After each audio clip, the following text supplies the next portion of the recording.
নমস্কার আমার প্রিয় বন্ধুরা, আশা করছি তোমরা যে যেখান থেকে আমার এই ভিডিওটি দেখছো সবাই খুব ভালো আছো, সুস্থ আছো। আর আমিও তোমাদের সকলের ভালোবাসাতে বেশ ভালো আছি। আমি সাথী আমার ছোট্ট চ্যানেলে সকল বন্ধুদেরকে অনেক অনেক স্বাগত আর আমার বুক ভরা ভালোবাসা জানিয়ে আজকের ব্লগটি শুরু করলাম। তো বন্ধুরা, প্রত্যেক দিনের মতনই আজকের ব্লগটি তোমাদের খুব ভালো লাগবে, তোমরা স্কিপ না করে দেখতে থাকো। আর যে সকল নতুন বন্ধুরা এখনো পর্যন্ত আমার চ্যানেলটি সাবস্ক্রাইব করোনি, তোমরা আমার চ্যানেলটি সাবস্ক্রাইব করে নিয়ে আমাকে সাপোর্ট করো। তো বন্ধুরা, আজকে আমি অনেক বড় একটা যুদ্ধে নেমে পড়েছি, আর এই যুদ্ধে আমাকে জয়ী হতেই হবে। কি বলতো, ঘরটা না ভীষণ অগোছালো হয়ে আছে, চারিদিকে আসবাবপত্র আলমারি রয়েছে, তো আমাদের চলাফেরা করতে গেলে একটু অসুবিধা হয়, শোয়া বছরও না অসুবিধা হচ্ছে ভীষণ। তো কি ভেবেছি জানো তো, চারিদিকে যেসবগুলো আছে একটুখানি জায়গা পরিবর্তন করব, তাহলে জানলাটা বেশ ভালো খোলা যাবে। জামা কাপড় রাখা যে র্যাকটা এনেছি জানলা সোজাসুজিতে রাখা হয়েছে, ওই জন্য জানলা বন্ধ করতে আর খুলতে গেলে না ভীষণ অসুবিধা হয়। তাই ভাবছি আমি অন্য একটা দেয়ালের দিকে সবগুলো সুন্দর করে সাজিয়ে রাখবো, তাহলে অত অগোছালো থাকবে না আর কোনো অসুবিধাও হবে না। বেশ কয়েকদিন ধরে ভাবছি যে এই কাজটা করতে হবে, কিন্তু গরমের মধ্যে একদমই ভালো লাগছিল না করতে। ওই কারণে আজকে সকাল সকাল ঘুম থেকে উঠে রুটি সবজি বানিয়েছি, বর খেয়ে দিয়ে তো অফিসে চলে গেছে, তারপর আমি শুরু করে দিয়েছি বাড়ির কাজকর্ম। আমার ছেলেটাও অনেক কাজে হেল্প করেছে, মেয়েটা পড়াশোনা করছিল, তাছাড়া ও কোনো কাজই সেরকম পারে না বুঝেছো, তার জন্য ওকে আর বলিনি। ভাড়া বাড়িতে থাকতে গেলে যে কত অসুবিধা হয় বন্ধুরা, যারা ভাড়াতেই থাকে তারাই একমাত্র জানে এই কষ্টটা। আমাদের তো ছোট্ট একটা রুম, তার উপরে জিনিসপত্র দিয়ে ভর্তি। জিনিসপত্র বলতে বন্ধুরা মোটামুটি সংসারের যেসব জিনিসপত্র থাকে সেগুলোই আছে, এক্সট্রা যে জিনিস কিনে ভরে রেখেছি সেটা নয় কিন্তু। তাছাড়া কিনতে গেলে তো টাকা পয়সা লাগে, অত টাকা আমাদের কোথায় আছে বলো। আগে ছেলে মেয়ে দুটো খাটের উপরে ঘুমোতো, এখন এত গরম পড়েছে খাটের উপরে না ভালো মতন হাওয়া লাগে না, ওই জন্য সবাই মিলে মেঝেতে শোয়া হয়। আর মেঝেতে শুতে গেলে জায়গাটা শর্ট পড়ে যায়, ওই জন্য জিনিসপত্রগুলো আর কি একটা দেয়ালের সঙ্গে রেখে দিয়েছি। তো বন্ধুরা, জানলা মুছতে গিয়ে না জানলার উপর থেকে হঠাৎ করে পড়ে গেছিলাম, পা পিছলে, সত্যি পায়েতে না ভীষণ ব্যথা লেগেছে। আর একটুখানি এমর ওমর হলে আমার পাটা আজকে ভেঙেই যেত। কত বড় দুর্ঘটনার হাত থেকে বেঁচে গেলাম বলো তো বন্ধুরা। তো বন্ধুরা দেখো, তোমাদের সঙ্গে কথা বলতে বলতে সমস্ত কাজকর্ম সেরে শ্যাম্পু করে চানটাও করে এলাম। তার সঙ্গে কিছু জামা কাপড় ছিল, জামা কাপড় ধুয়ে গামলা ভর্তি করে রেখে এসেছি। ভাবছি পুজো করে তারপর জামা কাপড়গুলো রোদে মেলতে যাব। আগে আমার ঠাকুরের সিংহাসনটা দেওয়ালের এক কোণেতে রেখে দিয়েছিলাম, পুজো করতে গেলে তোমাদেরকে ভালো করে দেখাতে পারতাম না আমি কিভাবে পুজো করছি। তো কি করেছি, আজকে জায়গাটা চেঞ্জ করেছি, তো একদম সোজাসুজি রেখেছি, বসতে বেশ ভালো সুবিধা হচ্ছে আর তোমাদেরকে দেখাতেও পারবো ভালো করে। ওই যে আলমারিটা দেখছো আমার ডান সাইডে দেখা যাচ্ছে, ওখানে ছিল ঠাকুরের সিংহাসনটা, ওখানে আলমারি রেখেছি, ওর সামনেতে রেখে দিয়েছি ঠাকুরের সিংহাসন। সবার তো কত আশা আকাঙ্ক্ষা থাকে, আমার সুন্দর একটা বাড়ি হবে, ঠাকুরের সিংহাসন থাকবে, মানে ঠাকুর ঘর থাকবে, মনের মতো ঠাকুর রেখে পুজো পার্বণ করব। তো কি বলতো বন্ধুরা, আমার তো বাড়িই নেই, ঠাকুর ঘর কিভাবে হবে বলতো। যদি ভগবানের আশীর্বাদ থাকে আর তোমাদের সাপোর্ট থাকলে অবশ্যই সেটা হবে। তো দেখো বন্ধুরা, আমার পুজো করা হয়ে গেছে, আর আমি কিরকম ভাবে ঘরটাকে আজকে সেটিং করে রাখলাম জিনিসপত্র দিয়ে তোমাদেরকে দেখিয়ে দিলাম। আর এটা হলো আমার ঠাকুরের সিংহাসন। আমার ঠাকুরের সিংহাসনে লক্ষ্মী, গণেশ আর মা কালী ঠাকুর আছে, আর একটা অবশ্য আছে গণেশের ফটো, সেটা হলো ছেলে মেয়ের স্কুল টিচার ওদেরকে দুজনকে দিয়েছিল, সেটা আমি ঠাকুরের সিংহাসনে রেখে দিয়েছি। খুব সুন্দর জানো তো। আরো বাদ বাকি বেশ কয়েকটা ঠাকুরের মূর্তি ছিল, বর বলছে এত ঠাকুর রাখতে হবে না, তো আমাদের এখানে ছোটখাটো একটা পুকুর মতন আছে, সেখানে গিয়ে না ঠাকুরগুলোকে আমি ভাসিয়ে দিয়েছিলাম। তো বন্ধুরা, আজকে কাজ করতে করতে এতটা টাইম হয়ে গেছে, এখন বাজে 11:47, 12টা বাজতে যায়।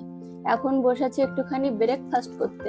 আমার ব্রেকফাস্টে কি আছে দেখবে, বিস্কিট নিয়ে বসেছি। এটা তো হচ্ছে মারিগোল্ড, আর এটা হলো ক্রিম বিস্কিট, যেটা আমার ভীষণ ফেভারিট। ছেলে মেয়ে সবার খাওয়া হয়ে গেছে, কিন্তু কাদের জন্য দেখাতেই পারিনি যে ওরা কি দিয়ে ব্রেকফাস্ট করলো। রুটি, তার সঙ্গে ছিল ডিমের অমলেট, আর কি দুধ, আর টক দই ছিল অবশ্য। তোমাদের দাদা ভাইও ওটা খেয়ে গেছে, আমার কোনো কিছু খেতে ইচ্ছা করছে না, তাই একটুখানি বিস্কিট খাচ্ছি। তার সঙ্গে সঙ্গে আমি একটু মোবাইলে ভিডিও দেখছি। বাবা বিস্কিট খাবি? ঠিক আছে, এখন আমি এই বিস্কিট খেয়ে লম্বা টেনে ঘুম দেবো। তো বন্ধুরা এখন বাজে 7:30 মতন, দেখেছো এখনো সূর্য অস্ত যায়নি। আমাদের এখানে মোটামুটি 8টা বাজতে যায়, তখন আর কি সন্ধ্যা হয়। তো বর দুপুরবেলা অফিস থেকে আসার সময় অনেক কিছু বাজার করে নিয়ে এসেছে।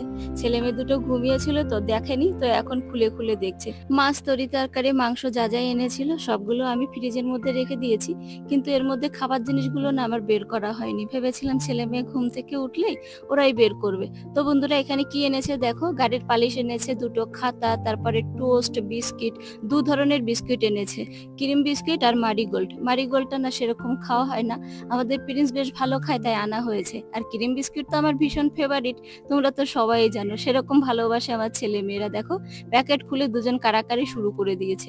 প্যাকেটের মধ্যে এত আছে, ভাই যেটা নিয়েছে আমার মেয়ে সেটাই চাই। ছোট মানুষের মতন আচরণ ওর এখনো গেল না। আমার বাবা কিন্তু একা খায় না, যাই খায় দিদিকে দিয়ে তারপরে খায়। যেই দিদিকে ভাই দিয়েছে, দেখো দিদি ভাইকে কিরকম আদর করছে। দুপুর বেলাতে ঘর থেকে না একদমই বাইরে বেরোনো যায় না। তারপর আমার রান্নাঘরে খুব গরম, রান্নাঘরের দরজা নেই, তো একেবারে ডাইরেক্ট হাওয়া রান্নাঘরের মধ্যে ঢোকে।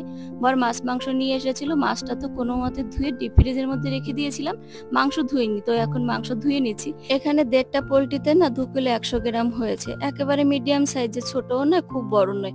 আমার কিন্তু ছোট পোলট্রি মাংস খেতে না একদমই ভালো লাগে না। আমাদের প্রিন্সের অবস্থা দেখো, আমাকে মাংস কাটতে দেখে সামনে এসে বসে রয়েছে। যখন আমি মাছ মাংস কাটতে যাই ওরকম দাঁড়িয়ে দাঁড়িয়ে দেখে আর ভাবে মাম্মি কখন আমাকে খেতে দেবে। ও মেয়েটা খেতে ভীষণ ভালোবাসে বন্ধুরা, তবে মাংস না সেরকম করে খেতে পারে না। যদি ছিঁড়ে ছিঁড়ে দেওয়া হয় তাহলে একটুখানি খায়। প্রায় দিন সিম্পল ভাবে তো চিকেন রান্না করা হয়, আলু দিয়ে, না হলে চিকেন কষা। আজকে যেহেতু চিকেনটা একটু ছোট আছে তাই দই দিয়ে মেখে ভালো করে রান্না করছি, তাহলে একটু ভালো লাগবে। একেবারে তেল ছাড়া মাংস না খেতে তো সেরকম ভালো লাগে না। যদি তুমি মাল মশলা দিয়ে ভালো করে রসিয়ে কষিয়ে রান্না করো তাহলেই তো ভালো লাগবে। তো বন্ধুরা এখানে আমার চিকেন কষানো হয়ে গেছে। এক বাটি চিকেন কষা তুলে রাখলাম আর গ্যাসের এক সাইডে গরম জল বসিয়েছিলাম। আমি যে কোনো জিনিস, মাছ বা মাংস রান্না করতে হলে না গরম জলই ব্যবহার করি, তাতে টেস্টটা খুব ভালো হয়। তো বন্ধুরা এখন আমি চিকেন নিয়ে যাচ্ছি ঘরের মধ্যে। ছেলে মেয়ে দুটো পড়াশোনা করছে তো ওদেরকে দেবো, তার সঙ্গে আমিও খাবো। আমাদের প্রিন্স দেখো বাটি হাতে দেখে বুঝতে পেরেছে যে মাম্মি খাবার জিনিস নিয়ে যাচ্ছে, আমার পেছনে পেছনে যাচ্ছে। দেখেছো আমার ছেলে তো মাংস দেখে দৌড়ে চলে এসেছে, কিন্তু আমার মেয়ের কোনো খোঁজ খবর নেই। দেখেছো খাটের উপরে বসে বসে লিখিয়ে যাচ্ছে, আমি ডাকছি আয় বাবা খেয়ে যা, তবুই উঠছে না। ওর খাওয়ার দিকে না সেরকম কোনো লক্ষ্য নেই বা লোভই নেই।